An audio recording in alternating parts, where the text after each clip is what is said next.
তিনি শত বই লিখেছিলেন, শত বইয়ের ভিতরে একটা বই লিখে দিলেন, বইটার নাম হলো দা 100। গোটা বিশ্বের গাড়িতে প্রচার হয়ে গেল। সাংবাদিকরা জিজ্ঞাসা করেছিল, ও ডক্টর মাইকেল এইচ হার্ট, তুমি একটা বই লিখেছো, ওই বইয়ের ভিতরে বইটার নাম দিয়েছো দা 100, মানে 100 ভালো ভালো মানুষের জীবনী লিপিবদ্ধ করেছো, গোটা বিশ্বের মাটিতে সুনাম অর্জন করে নিয়েছো, তুমি নোবেল জয়ী, তুমি বিখ্যাত একজন লেখক। ও ডক্টর মাইকেল এইচ হার্ট, তোমাকে প্রশ্ন করি, তোমার বই পড়ে পড়ে দেখলাম তোমার বইয়ের শুরুতে সর্বপ্রথমে যে মানুষটা জীবনী লিপিবদ্ধ করেছো খ্রিস্টান ধর্মের মানুষ হয়ে যিশুর নাম তো দেখতে পেলাম না, আব্রাহাম লিঙ্কনের নাম তো দেখতে পেলাম না, বালক ব্রহ্মচারীর নাম তো দেখতে পেলাম না, গৌতম বুদ্ধের নাম তো লিখলেন না, আপনার গুরু নানকের নাম তো আপনি লিখলেন না, শ্রী চৈতন্যের নামে তো আপনি লিখলেন না, স্বামী বিবেকানন্দের জীবনী আপনি লিখলেন না, মহাত্মা গান্ধীর জীবনী আপনি লিখলেন না, ঈশ্বরচন্দ্র বিদ্যাসাগরের জীবনী আপনি লিখলেন না, বিশ্বকবি নোবেল জয়ী রবি ঠাকুরের জীবনী আপনি লিখলেন না। সেই দিন আপনার ডক্টর মাইকেল এইচ হার্ট বলে দিয়েছিল, এই সাংবাদিকরা গোটা বিশ্বের মাটিতে প্রচার করে দাও, আমি মহাত্মা গান্ধীর জীবনী পড়েছি, ইন্দিরা গান্ধীর জীবনী পড়েছি, আমি পণ্ডিত জওহরলালের জীবনী পড়েছি, শ্রী চৈতন্য জীবনী পড়েছি, স্বামী বিবেকানন্দের জীবনী পড়েছি, বালক ব্রহ্মচারীর জীবনী পড়েছি, আপনার কবিরের জীবনীটা পড়েছি, গুরু নানকের জীবনীটা পড়েছি, আমার গুরুদেব যীশু খ্রিস্টের জীবনীটা পড়ে পড়ে দেখলাম, আব্রাহাম লিঙ্কনের জীবনী পড়ে পড়ে দেখলাম, সবার জীবনীতে কিছু না কিছু ত্রুটি পাওয়া গিয়েছে, এমন একজন মহামানবের জীবনীটা সর্বপ্রথমে লিপিবদ্ধ করেছে, চাঁদে দাগ আছে কিন্তু তার চরিত্রে কোনো দাগ নাই, তিনি হলেন জানাবে মুহাম্মদ রাসূলুল্লাহ। আল্লাহু সুবহান, নারে তাকবীর, নারে রিসালাত, সুবহানাল্লাহ। মুসলমানের ছেলেরা, হে নওজোয়ান যুবকেরা, একটু আগিয়ে চলে আসেন। আল্লাহ রাসূল সাল্লাল্লাহু আলাইহি ওয়াসাল্লামের আব্বা হলেন হযরত আব্দুল্লাহ রাদিয়াল্লাহু তাআলা আনহু। আপনার ছেলেকে কাল আমি ওয়াজ বলে দিয়েছিলাম, কোরআনটাকে বুকে ধরিয়ে নেন, কোরআনটাকে ছেলের বুকে দেন, কোরআনটাকে চুমা দিতে বলেন। আপনি কোরআন তো পড়া জানেন না, মসজিদে যাবেন, মাদ্রাসায় যাবেন, কোরআন আপনি হাতটা বোলান, কোরআন আপনি চুমা দেন, কোরআনটা আপনি বুকে নেন। আহারে, ওই আল্লাহর কালামকে বুকে নিয়ে বলেন, মালিক, জীবনে এত সময় পার করে দিলাম, কোরআন পড়া শিখা হলো না, আল্লাহ তুমি তোমার কালামে কি বলেছো, আমার মতো গুনাহগারের তো জানা হলো না। বান্দা যখন কোরআনকে বুকে নেয় আর কোরআনকে হাত বুলায়, আল্লাহ পাক রব্বুল আলামিন গফুরুর রহিম ওই বান্দার তামাম সাগীরা গুনাহগুলোকে আল্লাহ মাফ করে দেয়। সুবহানাল্লাহ, সুবহানাল্লাহ। এ নওজোয়ান যুবকেরা, আগে ছেলে মানুষ করো, আগে মেয়েকে মানুষ করো। কাল বলে দিয়েছিলাম না, ছেলে যেন কুকুরের বাচ্চা তৈরি না হয়, ছেলে যেন আপনার অমানুষ তৈরি না হয়, ছেলে যেন গরু ছাগল তৈরি না হয়ে যায়। মুসলমানের ছেলেরা, হযরত আব্দুল মুত্তালিবের 10 পুত্র, ছোট পুত্রের নাম হলো হযরত আব্দুল্লাহ। মক্কার জমিনে হযরত আব্দুল্লাহ যত বড় হয়, মক্কার নারীরা, মক্কার মহিলারা, মক্কার যত নারী আছে সবাই আব্দুল্লাহর প্রেমে মুগ্ধ হয়। এত নুরানি ফুটফুটে ছেলে, বারবার আব্দুল্লাহকে দেখার জন্য তামাম মহিলারা ব্যাকুল হয়ে যায়। আব্দুল্লাহ রাদিয়াল্লাহু তাআলা আনহু যত বড় হয়, মক্কার জমিনে মারিয়াম বলে একজন মহিলা, যার নাম হযরত আপনার ওরকাই ইবনে নাওফলের বোন ছিলেন। মারিয়াম হযরত আব্দুল্লাহকে দেখার জন্য উকি ঝুঁকি মারে, রাস্তার পথের মাঝে দেখতে পায়। মারিয়াম দৌড়ে গিয়ে জিজ্ঞাসা করে, আব্দুল্লাহ, আব্দুল্লাহ, বলো বলো, তুমি কি কাউকে পছন্দ করো নাকি বলো? বলে, কেন তুমি এমন প্রশ্ন করো? মারিয়াম বলে, আব্দুল্লাহ, আমি তোমাকে মুহাব্বত করি, তোমাকে দেখার জন্য পাগল হয়ে থাকি, তোমাকে দেখার জন্য বড় উকি ঝুঁকি মারি। আব্দুল্লাহ, তুমি আমাকে বিবাহ করবে? আব্দুল্লাহ, তুমি আমাকে বিবি বানিয়ে নাও। হে আব্দুল্লাহ, তুমি যদি আমাকে বিবাহ করো, 100 উটের হাদিয়া আমি তোমাকে দিয়ে দেব। হযরত আব্দুল্লাহ জবাবে বলেছিলেন, হে মারিয়াম, মারিয়াম, আমার আব্বা হায়াতে আছে, জীবনে কখনো কোনোদিন আব্বার কথার বাইরে পা তো ফেলি নাই, আব্বার কথার বাইরে কোনোদিন যাই নাই, আমি তোমাকে সম্মতি দিতে পারলাম না। না না, হযরত আব্দুল্লাহ চেহারা ঘুরিয়ে দিয়ে নিয়ে চলতে লাগলেন। মারিয়ামের কথাই হ্যাঁ না না না, আমার আব্বার কথার বাইরে তোমাকে হ্যাঁ দিতে পারবো না।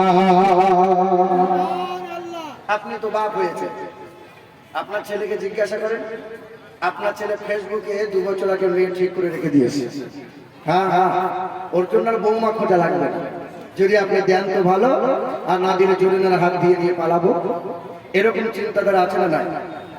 হ্যাঁ, আর কিছু কিছু মা আছে মনে মনে ভাবে বাচ্চা পয়দা করলেই তো মা হয়। কে বলেছিল বাচ্চা পয়দা করলে মা হয়? গরু ছাগলেও তো বাচ্চা পয়দা করে, পাগড়িতেও তো বাচ্চা দেয়, বাচ্চা পয়দা করলে মা হওয়া যায় না। হ্যাঁ, আগে জানা লাগবে। আমার আল্লাহ পাক রব্বুল আলামিন জানিয়ে দেন, ثم خلقنا النطفة علقة فخلقنا العلقة مضغة فخلقنا المضغة عظاما فكسونا العظام لحما ثم أنشأناه خلقا آخر فتبارك الله أحسن الخالقين। কোরআনের পারা নম্বর 18, সূরার নাম সূরা মুমিনুন। আল্লাহ পাক রব্বুল আলামিন জানিয়ে দেন, আমার আল্লাহ পাক রব্বুল আলামিন সূরা মুমিনে জানিয়ে দেন, এ দুনিয়ার মানুষেরা, এ দুনিয়ার যারা বাপ হয়েছে, মা হয়েছে, খুব ভালো করে শোনো। তোমার শিরদাঁড়া থেকে 1 ফোঁটা পানি, ওই মহিলার পাঁজর থেকে 1 ফোঁটা পানি, এই 2 ফোঁটা পানি যখন মহিলার জরায়ুতে প্রবেশ করে, যাতে আমার বাংলায় বলি বীর্য, আল্লাহ পাক রব্বুল আলামিন বলেন ওই পানিটার নাম হলো নুতফা। যেমন পানিটা মহিলার জরায়ুতে প্রবেশ করে গেল, 40 দিন হয়ে গেল, আমার আল্লাহ পাক পানিটাকে রক্ত বানিয়ে দেয়। হ্যাঁ হ্যাঁ, ওই যেমন 40টা দিন পার হয়ে যায়, আমার আল্লাহ রক্তটাকে মাংস বানিয়ে দেন। আমার আল্লাহ পাক রব্বুল আলামিন ওই মায়ের পেটে একটা টেক্সচার তৈরি করে দেন, হাড়ের খাঁচা বানিয়ে দেন, চামড়ার একটা পোশাক পরিয়ে দেয়। যেমন 40 হয়ে গেল, আমার আল্লাহ পাক মায়ের পেটে বাচ্চা দেখে রূহটা দান করে দেন, বাচ্চা নাড়াচাড়া শুরু করে দেয়। মা প্রাণ, মায়ের পেটে বাচ্চা প্রাণ পেয়েছে, বাচ্চা নাড়াচাড়া শুরু করে দিয়েছে। হে মুসলমানের ছেলেরা, আজ বলে ইসরায়েলদের কেন এত ক্ষমতা, ইসরায়েলরা কেন এত বড় বড় বৈজ্ঞানিক তৈরি করতে পারলো? জানো নাকি, যখন মায়েদের, গর্ভবতী মায়েদের 6 মাস বয়স হয়, বাচ্চার যখন 6 মাস বয়স হয়, ওই 6 মাস বয়স থেকে মাগুলোকে বেশি বেশি সায়েন্স পড়ানো হয়, বেশি বেশি বিজ্ঞান নিয়ে রিসার্চ করতে দেওয়া হয়। যখন গর্ভবতী মা কোরআন তেলাওয়াত করবে, গর্ভবতী মা যত দরুদ বেশি বেশি পড়বে, গর্ভবতী মা মায়ের পেটের বাচ্চা নিয়ে মা যদি নামাজ বেশি বেশি পড়ে, দরুদ নাত বেশি বেশি পড়ে, জেনে রেখে দাও ছেলে নেককার তৈরি হবে। আর মা পেটের বাচ্চা নিয়ে যদি মা দিন-রাত সিরিয়াল দেখে, দিন-রাত হিন্দি গান শোনে, বাচ্চা ভূমিষ্ঠ হওয়ার পরে বিচ্যুতি মাল তৈরি হবে, বিচ্যুতি মাল হবে।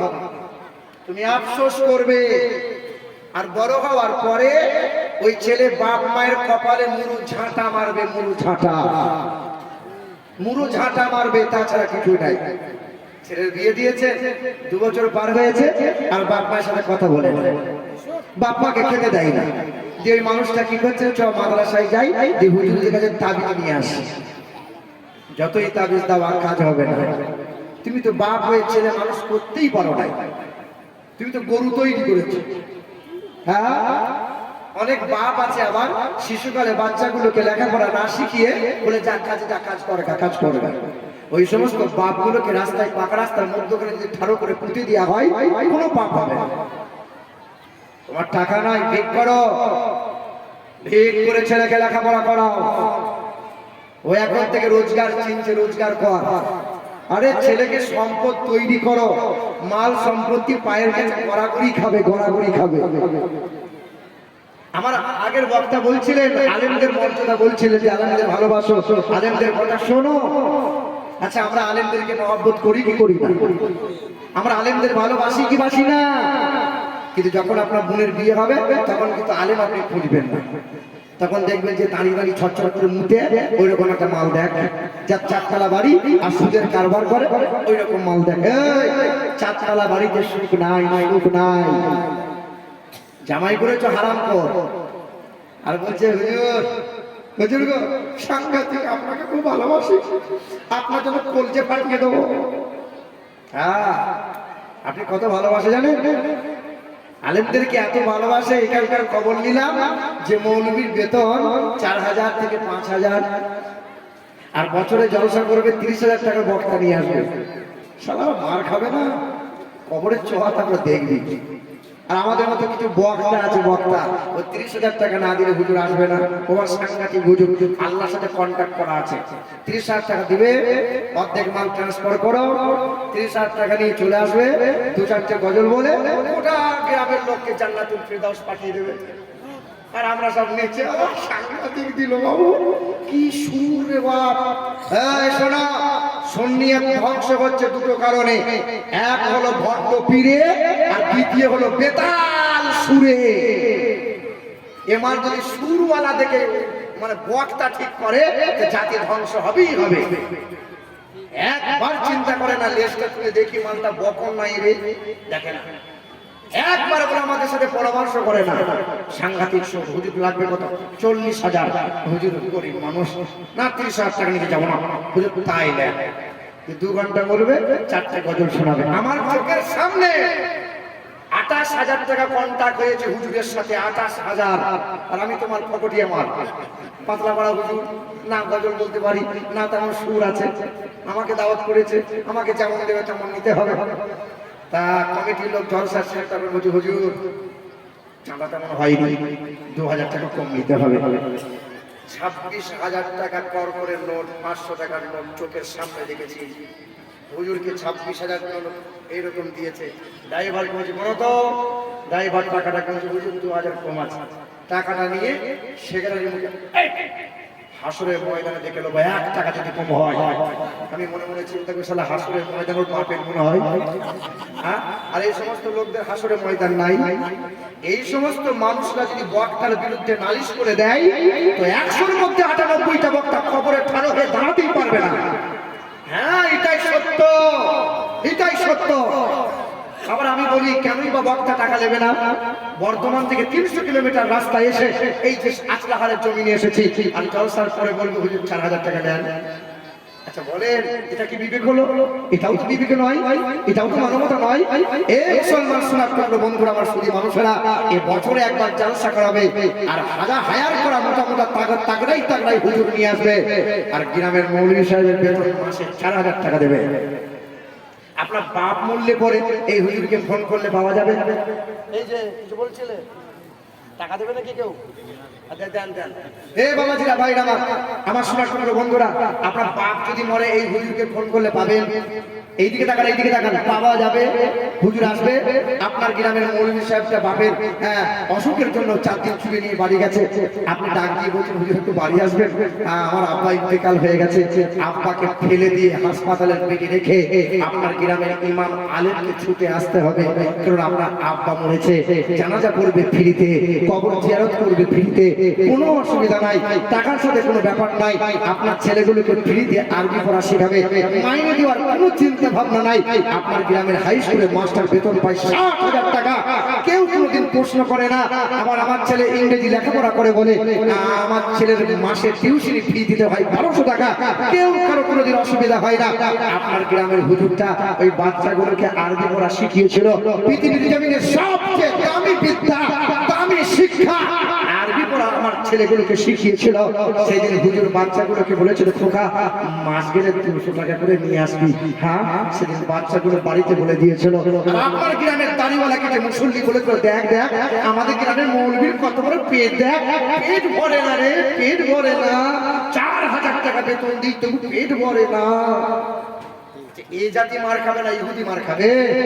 আরে এসে জলসার মজলিসে বলছে আল্লাহ আল্লাহ ইহুদিগুলোকে শেষ করে দাও আল্লাহ। এমনি দোয়া কবুল হবে, এমনি হবে যে আপনার গ্রামের আলেমটা সকালবেলায় গ্রামবাসীর জন্য দোয়া করে, জোহরে করে, আসরে করে, মাগরিবে করে, ইশাতে করে। সেই ইমামের দাম আমরা দিতে পারলাম না। আর আর আমরা শুধু দোয়া, হুজুর দোয়া কবুল হচ্ছে না, দোয়া কবুল হচ্ছে না। এই তো চিন্তা তারা বলেন দোয়া এমনি এমনি কবুল হবে। কোনদিন বলেছিলেন হুজুর মাসে বেতনটা খুব কম হয়ে গেছে, আপনি কালকে বাড়ি যাবেন, এই 200 টাকা নেন, আপনার ছেলে মেয়ের জন্য ফল কিনে নিয়ে যাবেন। কোনদিন বলতে পেরেছিলেন? কোনদিন বলেছিলেন? বলা হয়নি, বলা হয়নি। এ বাবাজিরা, শোনার টুকরো বন্ধুরা, আমার সুধী মানুষেরা, হ্যাঁ আব্বা জান, ভাই জানেরা, এ মুসলমানের ছেলেরা, নওজোয়ান যুবকেরা, একটু খুব মনোযোগ সহকারে শুনি বাবা। আল্লাহর নবী সাল্লাল্লাহু আলাইহি ওয়াসাল্লামের আব্বা না হযরত আব্দুল মুত্তালিব বিবাহ মক্কার জমিনে দেবে না। হযরত আব্দুল্লাহর হাতটা ধরে নিয়ে চলে গেলেন বনি জহুরার গোত্রের কন্যা মা আমিনা রাদিয়াল্লাহু তাআলা আনহাকে যখন দেখে নিলেন, পছন্দ হয়ে গেল, হাতে হাত রেখে দিলেন, বিবাহে আবদ্ধ হয়ে গেল। একদিন থেকে গেল, 2 দিন কাটিয়ে নিল, 3 দিন কাটিয়ে নেওয়ার পরে হযরতে আব্দুল্লাহ মা আমিনাকে সঙ্গে নিয়ে মক্কায় রওনা দিয়ে দিল। 40 বছর সংসার করে, 20 বছর সংসার হয়ে গেল। একটা মানুষ বলেন তো দেখি, শ্বশুর বাড়িতে ম্যাক্সিমাম কয়দিন বেড়ানো যায়? শ্বশুর বাড়িতে কদিন বেড়ানো যাবে? একটা মানুষ বলেন। আগেকার সব মুরব্বী মানুষরা শ্বশুরের দেওয়া সাইকেল পেয়েছে, যে সাইকেল করে শ্বশুর বাড়িকে 3 মাস বেরিয়ে আসছে। শ্বশুর বলে বলছে, পারছি না রে, রে মাল বাড়ি যাবে না। বলেন বলেন, শ্বশুর বাড়িতে সর্বনিম্ন কয়দিন বেড়ানো যায়? কয়দিন? 3 দিনের বেশি বেড়ানো যাবে না। এ মুসলমানের ছেলেরা, এ নওজোয়ান যুবকেরা, খুব মনোযোগ সহকারে শুনি। আল্লাহর নবী সাল্লাল্লাহু আলাইহি ওয়াসাল্লামের আব্বা হযরত আব্দুল্লাহ বিবাহ করে নিয়েছে। 1 মাস কেটে গেল, 2 মাস কেটে গেল। মা আমিনার হাতটা ধরে মা আমিনাকে বলে, আমিনা তুমি বড় ধনী ঘরের কন্যা আমিনা, তোমার নামি দামি খাবার আমি খাওয়াতে পারলাম না, নামি দামি পোশাকটা আমি দিতে পারলাম না। আমার ভাই সকল সাথী সঙ্গীরা ব্যবসা করতে যায়, তুমি যদি আমাকে অনুমতি দাও আমি ব্যবসা করতে যাব। আব্দুল্লাহর হাতটা ধরে বলে, আব্দুল্লাহ 3 মাস হয়েছে সংসার করেছো, আমাকে ছেড়ে তুমি চলে যাবে? না না। কিন্তু সংসারে অভাবের কারণে হযরত আব্দুল্লাহ কি করলেন, বাবার কাছে অনুমতি পাওয়ার পরে বিবির কাছে অনুমতি নিয়ে নিলেন, সাথী সঙ্গীদের কাফেলায় তিনি রওনা দিয়ে দিলেন, ব্যবসায় চলে গেলেন। 3 মাস ব্যবসা করার পরে ব্যবসা করে মক্কার দিকে ফেরার দিকে রওনা হয়ে গেলেন। এমন সময় হযরত আব্দুল্লাহর খুব চাপ হয়ে গেল, শ্বাসনিতে কষ্ট হয়ে গেল। এমন জায়গায় পাহাড়ের ধারে হযরত আব্দুল্লাহ বসে গেল। ধীরে ধীরে আব্দুল্লাহ রাদিয়াল্লাহু তাআলা আনহু আর চোখ যেন লুটিয়ে গেল, আর নিঃশ্বাস যেন ধীরে ধীরে থমকে হয়ে যায়। তখন হযরত আব্দুল্লাহ বলে, আমার ভাইরা, আখিরি সালামটুকু আমার আমিনাকে জানিয়ে দিও, আখিরি সালামটুকু আমার আমিনাকে জানিয়ে দিও। হযরত আব্দুল্লাহ রাদিয়াল্লাহু তাআলা আনহু আবু আনাম জায়গায় ইন্তেকাল হয়ে গেল। ইন্না লিল্লাহি ওয়া ইন্না ইলাইহি রাজিউন। একে একে সবাই বাড়ি চলে আসে। হযরত আব্দুল্লাহর কবরস্থ হয়ে গেল। সব বিবিরা লুটা নিয়ে পানি নিয়ে দাঁড়িয়ে রয়। আমার স্বামী বাড়ির দিকে রওনা হচ্ছে, আমার স্বামীর পা ধুইয়ে দেবো, আমার স্বামীর চুলে করে পা মুছিয়ে দেবো, নামি নামি খাবারটা আমার স্বামীকে খাওয়াবো। হযরত আব্দুল্লাহ বাড়ি আসবে বলে মা আমিনা আছে আছে, আমিনা আছে আছে, সবাই একে একে বাড়ি আসে। বিবিরা সব খুশি হয়ে যায়, ভাইয়ের মনটা সব আনন্দে আত্মহারা হয়। হযরত মা আমিনা আছে ডাকে, আমার স্বামী আব্দুল্লাহ আসে না। কয়েক ঘন্টা পার হয়ে গেল, ছুটে গিয়ে জিজ্ঞাসা করে, আমার আব্দুল্লাহ কেন আসে না? ভাইরা তখন কান্নার স্বরে বলে, এ আমিনা, জন্মের মতো বিদায় নিয়েছে আব্দুল্লাহ, তাকে সালামটুকু জানিয়ে দে আমিনা, আর কোনদিন আব্দুল্লাহ বাড়ি আসবে না। মুসলমানের ছেলেরা, মা আমিনা বেহুশ হয়েছিলেন। মা আমিনা ওই দিন বেদবা হয়ে গেলেন। 6 মাসের গর্ভবতী মা আমিনা। আল্লাহর নবী সাল্লাল্লাহু আলাইহি ওয়াসাল্লামের মা হযরত আমিনা রাদিয়াল্লাহু তাআলা আনহা বলেন, সেই দিন থেকে শিশু মুহাম্মদুর রাসূলুল্লাহ আমার পেটে আশ্রয় নিয়েছে। আমার পেটে আল্লাহর রাসূলকে আল্লাহ পাক যখন আমার পেটে জায়গা দিয়েছে, রাস্তা দিয়ে চললে পরে রাস্তার কাপড় পাথরগুলো আমি আমিনাকে সালাম জানাই। সময় ওই রাস্তার তরুলতা গাছগুলো আমি আমেনাকে সালাম জানাই। জ্যোৎস্না রাত্রে আকাশের দিকে চেয়ে দেখি আকাশে তারকারাজি আমি আমেনাকে স্বাগতম জানাই। রাত যখন গভীর হয়ে যায় আল্লাহ রাসূলের মা বলেন রাত গভীর হয়ে গেলে জান্নাতি তিনজন মহিলা একজনা হলেন